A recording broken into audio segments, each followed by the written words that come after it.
बातमीपत्रात आता पाहूयात गल्लीपासून ते दिल्लीपर्यंतच्या ताज्या घडामोडींचा धावता आढावा। सर्वोच्च न्यायालयात आज जम्मू आणि काश्मीरमधील कलम 370च्या मुद्द्यावर सुनावणी पार पडली। आजच्या सुनावणीत सर्वोच्च न्यायालयाच्या घटनापीठानं ऐतिहासिक निर्णय दिलाय। सर्वोच्च न्यायालयानं केंद्र सरकारनं जम्मू काश्मीरमधून कलम 370 हटवण्याचा घेतलेला निर्णय योग्य असल्याचं म्हटलंय। याआधी सर्वोच्च न्यायालयानं 5 सप्टेंबर रोजी 16 दिवसाच्या चर्चेनंतर यावर निर्णय राखून ठेवला होता। आता निकाल देताना सर्वोच्च न्यायालयानं नमूद केलंय की कलम 370 हटवण्याचा अधिकार राष्ट्रपतींना असून कलम 370 हटवण्याचा निर्णय घटनात्मकदृष्ट्या योग्य होता। संविधानातील सर्व तरतुदी जम्मू काश्मीरला लागू होतात। हा निर्णय जम्मू काश्मीरच्या एकीकरणासाठी होता। कलम 370 हटवण्यात कोणताही दुजाभाव नव्हता। जम्मू काश्मीरमध्ये लवकर निवडणुकांसाठी पावलं उचलावीत। जम्मू काश्मीरमध्ये 30 सप्टेंबर 2024 पर्यंत निवडणुका घ्या असे निर्देश न्यायालयानं निवडणूक आयोगाला दिलेत। जम्मू काश्मीरला लवकरच राज्याचा दर्जा बहाल करण्यात यावा। कलम 370 ही तात्पुरती तरतूद होती। जम्मू काश्मीर हा भारताचा अविभाज्य भाग आहे। जम्मू काश्मीरला अंतर्गत सार्वभौमत्व नव्हतं। लडाख केंद्रशासित प्रदेश ठेवण्याचा निर्णय कायदेशीर असल्याचं सुप्रीम कोर्टानं म्हटलंय। मोदी सरकारनं आपल्या दुसऱ्या कार्यकाळात 5 ऑगस्ट 2019 रोजी कलम 370 रद्द केलं होतं। तसंच राज्याचे जम्मू काश्मीर आणि लडाख असे 2 भाग करण्यात आले। या विरोधात सर्वोच्च न्यायालयात एकूण 23 याचिका दाखल करण्यात आल्या होत्या। 5 न्यायाधीशांच्या घटनापीठानं सर्व याचिकांवर एकत्रित सुनावणी केली। घटनापीठात मुख्य न्यायमूर्ती DY चंद्रचूड, न्यायमूर्ती BR गवई, न्यायमूर्ती सूर्यकांत, न्यायमूर्ती संजय किशन कौल आणि न्यायमूर्ती संजीव खन्ना यांचा समावेश होता। सलग 16 दिवस चाललेली खंडपीठासमोरची सुनावणी 5 सप्टेंबर रोजी संपली। त्यानंतर सर्वोच्च न्यायालयानं निर्णय राखून ठेवला होता। 96 दिवसांच्या सुनावणीनंतर सुप्रीम कोर्टानं या प्रकरणावर निर्णय दिला।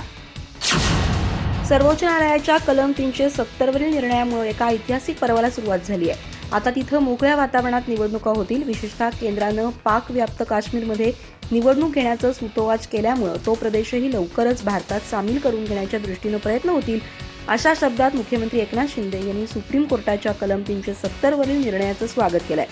जम्मू काश्मीरला विशेष राज्याचा दर्जा देणारे कलम 370 रद्दबातल करण्याचा केंद्राचा निर्णय कायदेशीरदृष्ट्या योग्य होता, असा ऐतिहासिक निर्वाळा आज सुप्रीम कोर्टानं दिला।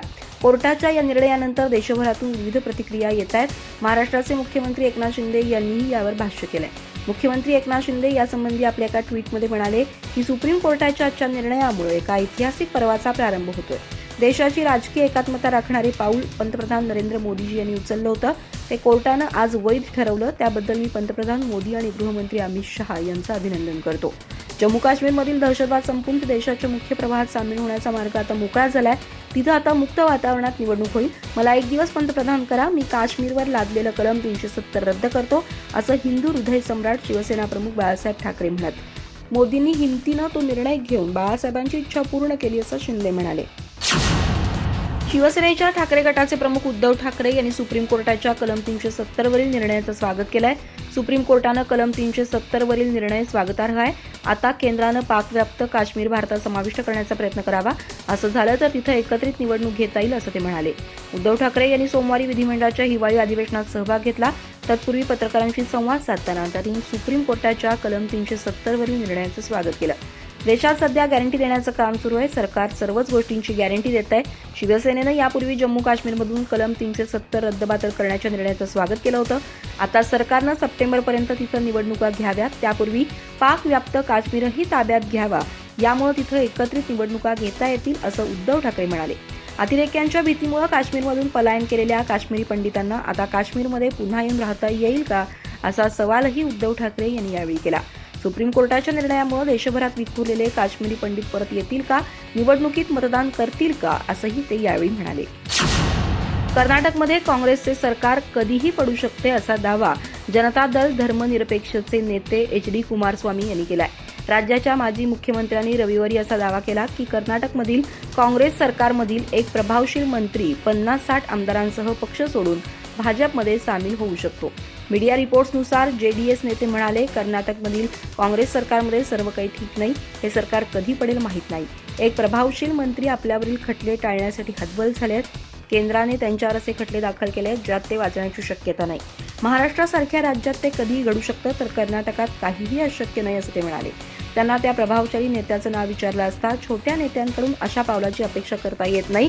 प्रभावशाली नेतेच ही पावलं उचलतील असं त्यांनी निदर्शनास आणून दिलं. याआधीही कुमारस्वामी यांनी स्थिर सरकारवर भाष्य केलं होतं. 5 डिसेंबरला ते म्हणाले होते, या देशाची परिस्थिती आता अशी आहे की प्रत्येकाला असं वाटतं की स्थिर सरकारची गरज आहे. मला वाटतं 5 राज्यातील निवडणुकांमधला लोकांचा मूड असाच होता.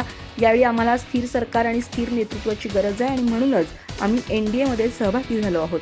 HD कुमारस्वामी म्हणाले, हे सरकार 5 वर्ष टिकणार नाही. मे 2024 नंतर हे सरकार पडणार हे निश्चित आहे. हे सरकार कोणत्याही किमतीत टिकणार नाही. JDS नेत्यानं आपल्या दाव्यामागचं कारणही सांगितलंय. ते म्हणाले, काँग्रेसचे एक प्रमुख मंत्री केंद्रीय यंत्रणांकडून चौकशीला सामोरे जात आहेत. कायदेशीर अडचणी टाळण्यासाठी ते भाजपमध्ये प्रवेश करण्याच्या विचारात आहेत. सध्या त्यांची भाजप नेत्यांशी चर्चा सुरू असून पक्ष बदलाच्या प्रक्रियेत ते 50 ते 60 आमदारांना सोबत आणू शकतात. दहशतवादी कारवाई सहभागाच्या संशयावरून महाराष्ट्रासह देशभरात झालेल्या छापेमारीत NIA, ATS आणि पोलिसांना अनेक धागेदोरे सापडले होते. या प्रकरणाचे पडसाद आज विधिमंडळात देखील उमटले आहेत. समाजवादी पक्षाचे महाराष्ट्र अध्यक्ष तथा आमदार अबू आझमी यांनी या प्रकरणी विधिमंडळात प्रश्न उपस्थित केलाय.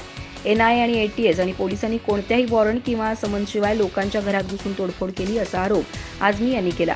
या प्रकरणी गृहमंत्री देवेंद्र फडणवीस यांनी लक्ष घालण्याची मागणी देखील त्यांनी केली. जे अतिरेकी आहेत किंवा दहशतवादाशी संबंधित आहेत त्यांच्यावर कारवाई व्हायला हवी. पण 9 डिसेंबर रोजी महाराष्ट्रातील ठाणे जिल्ह्यातील पडघा इथं शेकडो NIA, ATS आणि पोलिसांनी कोणत्याही वॉरंट किंवा समन्सशिवाय लोकांच्या घरात घुसून तोडफोड केली होती. हे चुकीचं असून माझी मागणी कुणाला वाचवण्याची नसून कारवाई करणाऱ्या यंत्रणांवर कायद्यानुसार कारवाई करावी एवढीच होती, असं अबू आझमी यांनी स्पष्ट केलंय.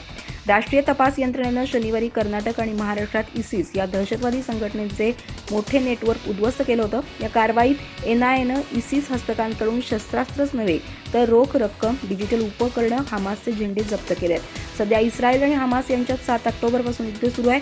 कर्नाटक आणि महाराष्ट्रातील ISIS हस्तकांकडे हमासचे झेंडे सापडल्यानं ISIS आणि हमास दहशतवाद्यांतही कनेक्शन असल्याचं दिसून येत आहे. या झेंड्यांमुळे NIAचे अधिकारीही चकित झालेत. मंत्री छगन भुजबळ आणि भाजप नेते गोपीचंद पडळकर यांनी स्वतःचं तोंड आवरावं. त्यांनी मराठा आणि OBC बांधवात वितुष्ट निर्माण होईल असं कोणतंही विधान करू नये. आम्ही देवेंद्र फडणवीस यांना ओळखलंय. कुणीही मराठ्यांशी खेटू नये. ही धमकी किंवा इशारा नाही. याच मराठा समाजानं तुम्हाला सुमारे 106 आमदार निवडून दिलेत, अशा शब्दात मनोज जरांगे पाटील यांनी सत्ताधाऱ्यांना सुनावलंय. मनोज जरांगे यांची लातूरमध्ये सभा झाली. त्यानंतर पत्रकारांशी संवाद साधताना त्यांनी उपरोक्त विधान केलं. ते म्हणाले की सत्ताधाऱ्यांनी थोडं धीरानं घेतलं तर बरं होईल. त्यांना जातीय तेढ निर्माण करून राजकीय फायदा लाटता येईल, पण यासाठी आपलाच कुणीतरी नातलग दुःखात लोटण्याची गरज नाही.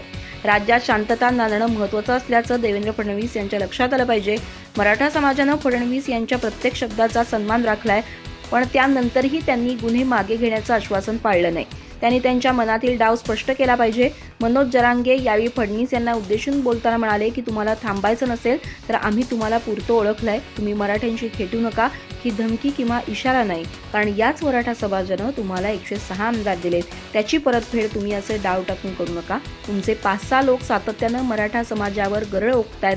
तुम्हाला त्याचं गांभीर्य नसेल तर त्याचे परिणाम तुम्हाला 24 डिसेंबर नंतर दिसतील. मागील आठवड्यात नांदेडमध्ये जरांगे पाटील यांच्या 6 सभा पार पडल्या. या सर्व सभांमध्ये जरांगे पाटील यांनी OBC नेते छगन भुजबळ यांच्यावर निशाणा साधला. जरांगे यांच्या सभेला प्रत्युत्तर देण्यासाठी म्हणून नांदेडमध्ये देखील मंत्री छगन भुजबळ यांच्या उपस्थितीत 7 जानेवारी 2024 रोजी OBCचा एल्गार मेळावा होणार आहे. हा मेळावा नरसी नायगाव इथं होणार आहे. एकूण 70 एकरच्या मैदानावर सभेचे नियोजन केल्याची माहिती मराठवाडा संयोजन समितीचे अध्यक्ष डॉ. BD चव्हाण यांनी पत्रकार परिषदेत दिली. या महामेळाव्यासाठी मंत्री छगन भुजबळ यांच्यासह विरोधी पक्षनेते विजय वडेट्टीवार, OBC नेते प्रकाश अण्णा शेंडगे, पंकजा मुंडे, महादेव जानकर, गोपीचंद पडळकर हे उपस्थित राहणार आहेत. शिवाय या महामेळाव्यासाठी वंचित बहुजन आघाडीचे नेते प्रकाश आंबेडकर, कर्नाटक राज्याचे मुख्यमंत्री सिद्धरमैया, बिहार राज्याचे उपमुख्यमंत्री यशस्वी यादव यांनाही आमंत्रण दिलं जाणार आहे. आयोजकांच्या वतीनं मेळाव्याची तयारी सुरू केली आहे. या महामेळाव्याला 4 लाखांहून अधिक OBC बांधव उपस्थित राहणार असल्याची माहिती समितीच्या वतीनं देण्यात आली. नांदेडमध्ये होणाऱ्या या पहिल्या सभेत छगन भुजबळांसह OBC नेते जरांगेंबद्दल काय बोलतात याकडे सर्वांचं लक्ष राहणार आहे. दरम्यान छगन भुजबळ यांच्या उपस्थितीत नांदेड जिल्ह्यात 4 सभा घेण्याचं नियोजन संयोजन समितीच्या वतीनं करण्यात आलंय. त्यातील नरसी नायगाव येथील पहिली सभा पार पडल्यानंतर माहूर, भोकर, माळेगाव आदी ठिकाणी सभा घेण्यात येणार आहेत. या सभेची लवकरच तारीख निश्चित करण्यात येणार असल्याचं समितीच्या वतीनं सांगण्यात आलं. शिवसेना ठाकरे गटाचे प्रमुख उद्धव ठाकरे यांनी लंडनमध्ये अंडरवर्ल्ड डॉन दाऊद इब्राहिमचा हस्तक इक्बाल मिर्चीची भेट घेतली होती असा दावा करत भाजप आमदार नितेश राणे यांनी सोमवारी राजकीय वर्तुळात एकच खळबळ उडून दिली. ठाकरे यांनी या भेटीवर स्पष्टीकरण द्यावं, अन्यथा आम्ही त्या भेटीचा फोटो पुरावा म्हणून जाहीर करू असा इशाराही त्यांनी यावेळी दिला. इक्बाल मिर्ची मुंबईतील 1993च्या साखळी बॉम्बस्फोटातील एक आरोपी आहे. उद्धव ठाकरे यांनी त्यांची इंग्लंडची राजधानी लंडन इथं भेट घेतल्याचा दावा नितेश राणे यांनी केलाय. उद्धव ठाकरे आणि त्यांच्या कुटुंबियांनी एकदा इक्बाल मिर्चीची भेट घेतली होती. ठाकरे यांनी या प्रकरणी आपली बाजू स्पष्ट करावी. इक्बाल मिर्ची लंडनमध्ये राहत असताना त्यांनी त्यांच्यासोबत भोजन केलं होतं की नाही हे त्यांनी सांगावं. त्यानंतर मी पुरावा म्हणून फोटो जाहीर करतो असं नितेश राणे म्हणाले. नितेश राणे यांनी यावेळी आदित्य ठाकरे यांनाही टोला हाणला. ते म्हणाले की युवा सेना प्रमुख आदित्य ठाकरे एवढ्या दिवसानंतर आज अधिवेशनात दिसले. कदाचित त्यांना लंडनला जायचं असेल, पण त्यांचं विमान चुकून नागपूरला लँड झालं असेल म्हणून ते चुकून अधिवेशनाला आलेत. हरकत नाही, ते आपल्या वडिलांना घेऊन अधिवेशनाला आलेत, याचा अर्थ ते घाबरलेले आहेत. आदित्य ठाकरे यांनी 8 जून रोजी दिशा सालियनसोबत पार्टी केली होती की नाही हे त्यांनी एकदा राज्याच्या जनतेपुढे सांगावं असंही नितेश राणे यावेळी आदित्य ठाकरे यांना आरोपीच्या पिंजऱ्यात उभं करताना म्हणाले.